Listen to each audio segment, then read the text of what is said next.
Medical loss ratio rebate, better known as the MLR.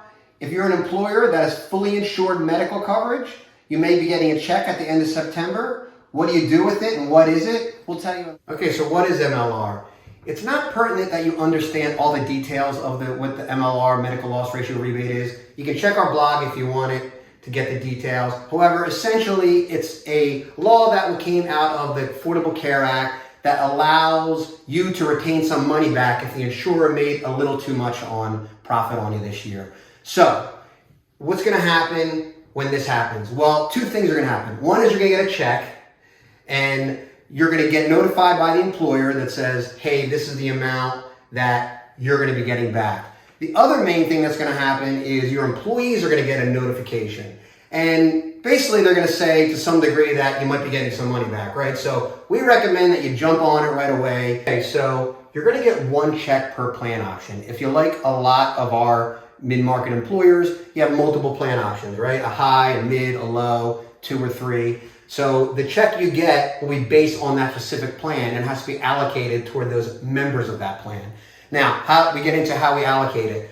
First of all, it has to be done fair and reasonable. That's what the DOL is allowing us to do. So we like that terminology because they're giving us some flexibility of how we allocate it. However, we want to make sure we do it the right way so we don't have them on our back.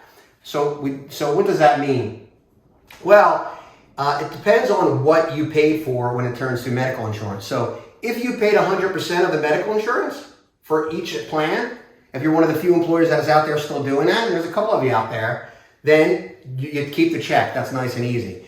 If you allocated your benefits, say 60-40, like in this example, then you have to allocate the check per the employees, 60% if the employer paid, and then 40% needs to go back to the employee. Okay, so now let's run through the example when you get your check. So plan A, as we talk multiple plans, you got plan A check for 100K.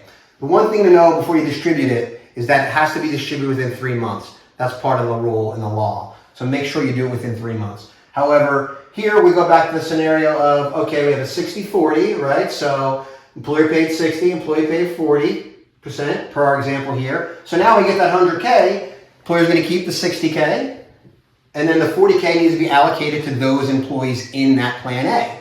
So obviously easy math here, you're just going to divide it out per 100 participants in the plan, and then essentially they're going to get a $400 premium holiday if you follow our recommendation.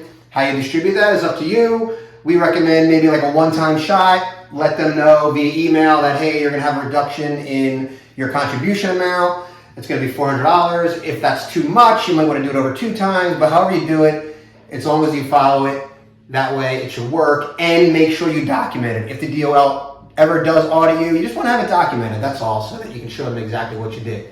Thank you. Any other questions, please reach out to us, precisionbenefits.com. Thank you.